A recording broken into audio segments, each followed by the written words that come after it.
আচ্ছা, তাহলে এবার এক্সাম্পল থ্রিটা ভিতরে আসি, বাকিরা আস্তে আস্তে মনে হয়। আচ্ছা, সমস্যা নেই, এবার তাহলে আগাই। হ্যাঁ, সানাউল্লাহ জিহাদ আছি না আমরা? হ্যাঁ হ্যাঁ, আছি আছি। আচ্ছা, থাকলেই হয়েছে, সমস্যা নেই। ওকে, এবার তাহলে আগাই। আমরা ছিলাম এ বি সি, ঘটনা শেষ, এটা বুঝাইছিলাম যে এ এর প্রেডিসিজর নাই, বি এর নাই, সি এর নাই, যার জন্য আমি সামনে মুভ করলাম।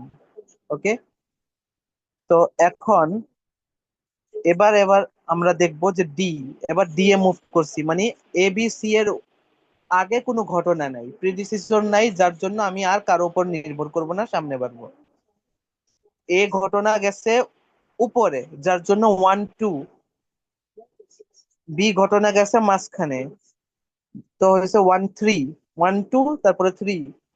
সি ঘটনা গেছে নিচে, মানে 4, 1 2, 1 3, 1 4। ওকে, ক্লিয়ার।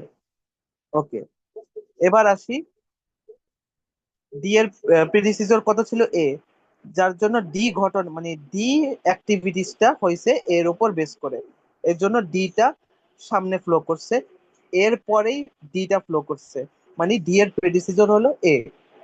ওকে, এবার বলা হয়েছিল যে, ও সরি, সি এর প্রেডিসিসর ছিল, হ্যাঁ, ডি এর প্রেডিসিসর ছিল এ, এটা ঠিক আছে। এরপরে বলা হয়েছিল ই, ই এর প্রেডিসিসর বলা ছিল বি, না?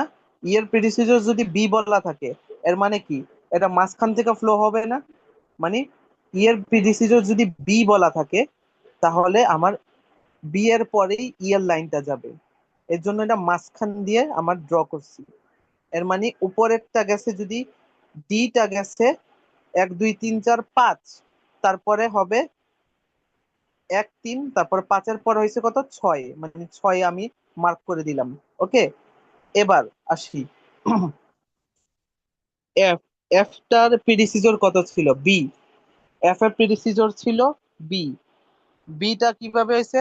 এখন আমার তো বি এর ই এর প্রিডিসিসর বি বলা ছিল, এখন যদি ই এর প্রিডিসিসর বি হয়েছে, তাহলে আমি আবার এফ এর প্রিডিসিসর বি কিভাবে নিব?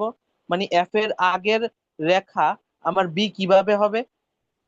তাহলে আমাদের মাঝখান থেকে আরেকটা লাইন নিচে টানতে হবে। হ্যাঁ, মাঝখান থেকে আরেক মাঝখান থেকে আরেকটা লাইন নিচে টানতে হবে। সেটা কি হবে?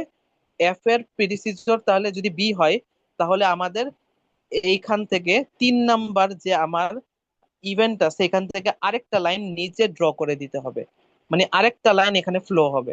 ওকে, সেটা যায় আরেকটা বিন্দুর মধ্যে আমার ছেদ করছে, মানে নিচে ফ্লো হয়েছে, সেটাকে আমি 7 নাম্বার মার্কিং দিয়ে দিলাম। ওকে, এরা বুঝতে পারছি? হ্যাঁ হ্যাঁ, বুঝতে পারছি।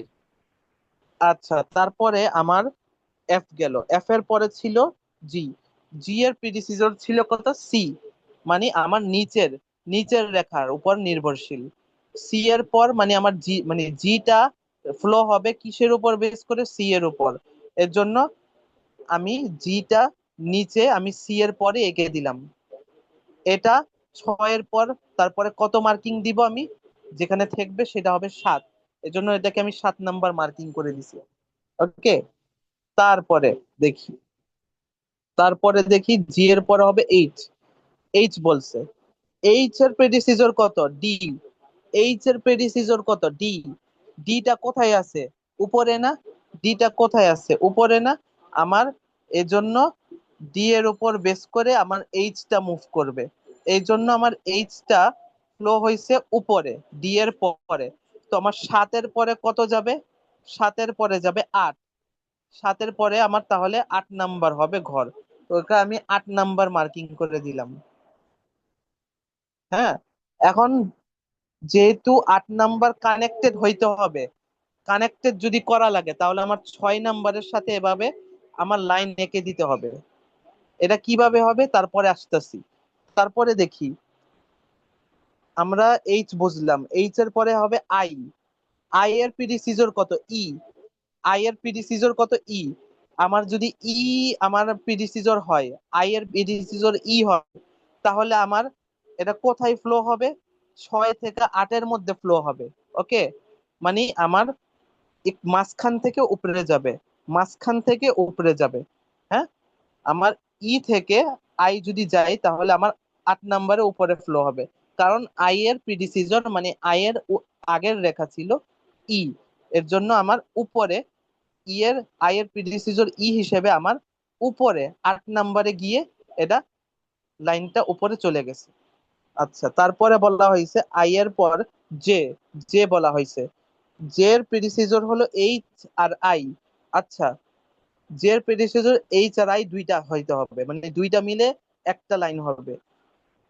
জে এর আগে কি এইচ আছে না, মানে উপরে উপরে এইচ আছে, এরপরে কি আইও কি একসাথে মিল আছে না? আইও কি মিল আছে না? হ্যাঁ হ্যাঁ হ্যাঁ, মিল আছে। 8-এর মধ্যে দুইটাই আছে, মিল এইচ আছে, এবং আই।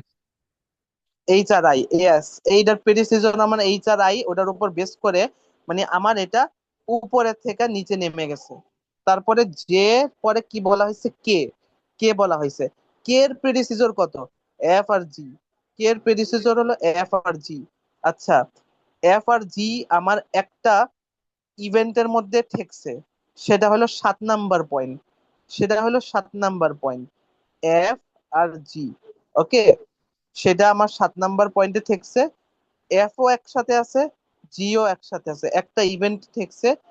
এর জন্য কে এর প্রেডিসিসর হলো এফ আর জি। এর জন্য আমার নিচে থেকে লাইনটা ড্র হয়ে উপরে গিয়ে ঠেকছে। আর যেখানে এরা উপর আর নিচে গিয়ে ঠেকলো সেটা হলো 9 নাম্বার পয়েন্ট, এটাকে আমি 9 মার্কিং করে দিলাম।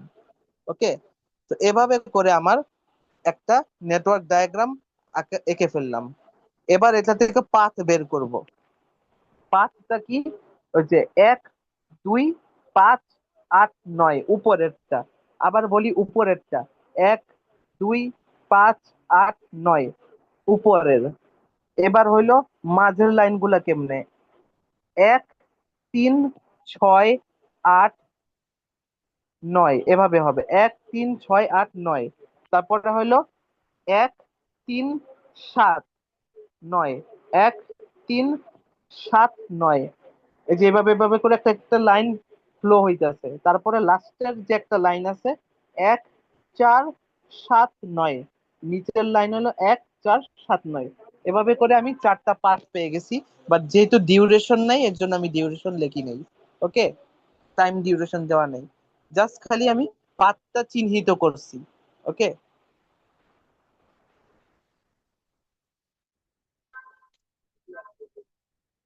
ওকে সাকিব, বুঝে গেছি, পরেরটা যেতে পারো। আচ্ছা, তাহলে আরেকটা 4 নাম্বার আছে, সেটা আমি বুঝাইতে চাই না। সেটা যদি কেউ পারি সেটা নিজে নিজে ট্রাই করতে পারি, কারণ এটা যদি একটা দুইটা বোঝা যায় তাহলে বাকিটাও এটা বোঝা যাবে, কোনো সমস্যা নেই। 4 নাম্বারও একই নিয়মে, বাট একটু লাইনগুলো একটু নিজে নিজে একটু বুঝলে পারা যাবে। তো আমি আর এটা নিয়ে এই যে এটা এরকমই এটার মতোই, বাট এটাও নিজে নিজে একটু বুঝতে হবে। তো এটাও আরেকটা বুঝে টাইম ওয়েস্ট করার কোনো মানে হয় না। তো আমি আপাতত মনে করি এই পর্যন্তই আজকের ক্লাসটা শেষ। ওকে ওকে। আর আচ্ছা, আচ্ছা, ঠিক তারপরে আছে সাকিব, ওই যে জি, আজকে ধন্যবাদ যে সাকিব নোটগুলা ভাইয়া। থেকে বুঝাইছিস না, নোটগুলো আজকে দিয়ে দিস, একটু সুবিধা হবে আর কি হ্যাঁ আমাদের।